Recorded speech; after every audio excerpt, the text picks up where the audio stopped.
আমি শুনেছি তোমরা নাকি এখনো স্বপ্ন দেখো, এখনো গল্প লেখো, গান গাও প্রাণ ভরে।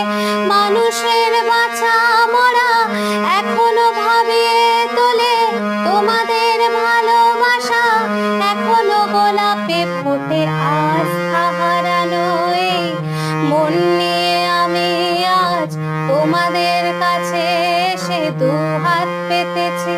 আমি দু চোখের গহ্বরে শূন্যতা দেখি শুধু, রাত ঘুম আমি কোনো স্বপ্ন দেখি না, তাই স্বপ্ন দেখবো বলে আমি দু চোখ পেতেছি। তাই তোমাদের কাছে এসে আমি দু